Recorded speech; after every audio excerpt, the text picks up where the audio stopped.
Apollo 11 is a new documentary film from director Todd Douglas Miller, who I haven't seen any films previously from him. As you might guess from this film's title, this is about the Apollo 11 mission to the moon, in which Neil Armstrong, Buzz Aldrin, and Michael Collins made a huge moment in history when they became the first men to ever reach the moon and make it all the way back. And what makes this film stand out amongst other documentaries and other things that have been written about the Apollo 11 mission is the fact that a lot of this film was pieced together with 70mm film reels that had just recently been discovered sitting around in NASA archives. You know, this is the kind of film that we're talking about that Christopher Nolan used for like Dunkirk. This is high quality stuff. So for the team involved in this movie to find 70mm film reels and match them with archival audio is something that definitely should not be ignored. And that's why I ultimately titled this video why you need to see Apollo 11 versus, just Apollo 11 review or something. Because while this movie is not a masterpiece and it has some flaws,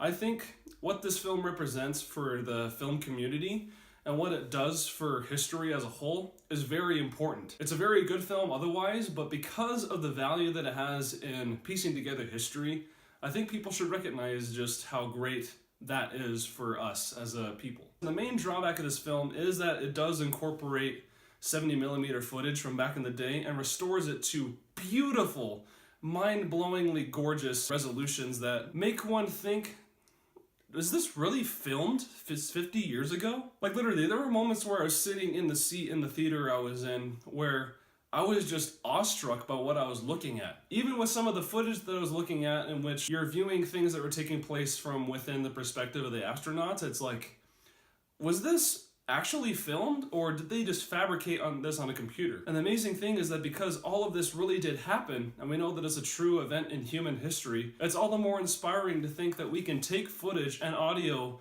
that's even this old and able to tell people who are going to live beyond that age, like myself, that these events did happen. It's amazing to think about the things that mankind has been able to accomplish over the years. That's definitely one huge strength of this film is that, there's no real outsider perspectives or biased opinions. This is all purely footage. Literally what Apollo 11 is it takes you from point A of the mission to point B, and there's no real outsider interviews or anything to make you think differently about what's going on.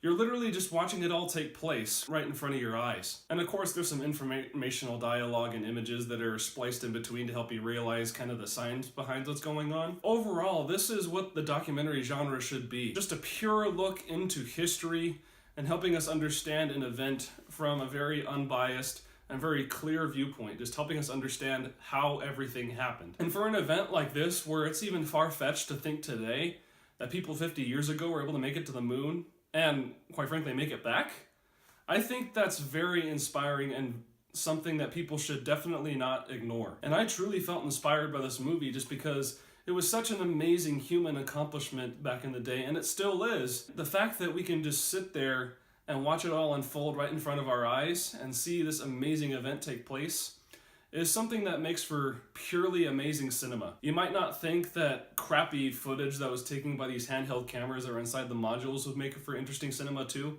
And while some of it is not quite as compelling as you might think it would be, it still all works to an amazing end to where you can watch this and be enthralled by the fact that you're watching this whole mission take place. And that's why I think it should be seen. It needs to be seen because few documentaries are able to accomplish that, where it's literally just watching events take place. And for something as important as this, more people should seek this movie out, because the more financial support these movies get, we'll be able to get more investigations into events like this that help us understand things from a very clear and unbiased perspective. And it'll just be good to support documentary films in general, because not many people go to them. And I think they deserve a lot more attention than what they get. But I have to admit that this film does have flaws. One film that I can directly compare Apollo 11 to in terms of its approach is Peter Jackson's They Shall Not Grow Old, which just barely came out a few months ago. It was one of my favorite films of 2018 for very specific reasons. One of the key reasons being that, it takes footage and audio that is so old that to put it into a film and to make it as vibrant and colorful and cinematic as it is an amazing achievement of itself. But what that film did that I think this film is kind of lacking on is it had a human element in there. It implemented interviews of soldiers who survived World War I, like maybe a couple decades after the fact, talking about their experiences. What their perspectives offered to what we were watching made it more, at least for me anyway, it made it more emotional, and I felt a deeper impact by what I was watching. With this film, you don't really get any of that. It's mostly just watching people go through the motions of this routine event.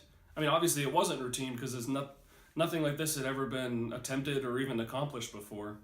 So that in and of itself is very inspiring and compelling to watch. But if anyone's looking for more of an understanding as to who Neil Armstrong, Buzz Aldrin, and Michael Collins were and what was going through their heads at that time, you're not going to get that, because this film literally just takes you through the mission, what happened, what took place, and how it all came to be, but not so much the why and sort of like the moral complexities behind all of that. If you're looking for that, I'd recommend watching Damien Chazelle's First Man, which in my opinion is a better film anyway. I know there's that huge controversy about the American flag thing, which, believe me, that was bogus. But if you're looking for more of an emotional impact, I think First Man will definitely give that to you over this film will. However, both films still work together well because one film offers a narrative version of what happened, and it definitely lets you know more of the human side of things. But Apollo 11 is more meaningful as a cinematic achievement, I think, because of simply what it is. Taking footage that is so old and shouldn't work on screen, but it looks absolutely gorgeous on screen. It makes me sad that I couldn't catch this in IMAX, because I'm sure that would have been an absolutely mind-blowing experience. But the simple fact of watching this in the theater and getting to experience it, regardless of how big the screen was still an amazing experience for me. And it's something that I hope other people will look into as well. So with that, I'm going to give Apollo 11 a B+.